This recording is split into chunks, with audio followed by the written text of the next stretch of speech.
একসময় কংগ্রেসের দেশব্যাপী দুর্নীতির বিরুদ্ধে লড়াই করে ক্ষমতায় আসা আম আদমি পার্টি আজ নিজেরাই দুর্নীতির অভিযোগ মাথায় নিয়ে দিল্লিবাসীর রায়ে কুর্সি ছেড়ে দিতে বাধ্য হলো।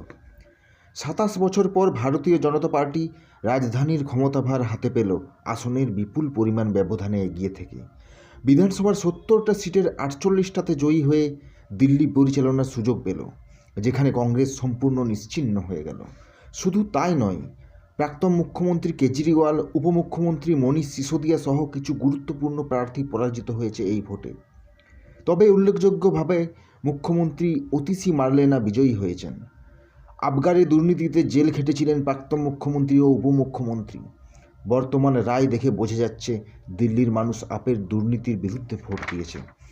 অনেকে বলছেন 2025-এ দিল্লিতে পরিবর্তন এসেছে, এবার 2026-এ পশ্চিমবঙ্গে হয়তো আসবে।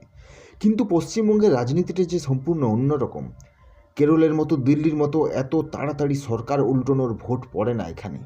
কোনো দল একবার ক্ষমতায় এলে দশকের পর দশক থেকে যায়, ক্ষমতার সুখ ভোগ করতে থাকে। আপের দিল্লি পরাজয়কে কটাক্ষ করে কেউ কেউ বলছেন, যাদের মাথায় দিদির হাত তারা খাচ্ছে জেলের ভাত।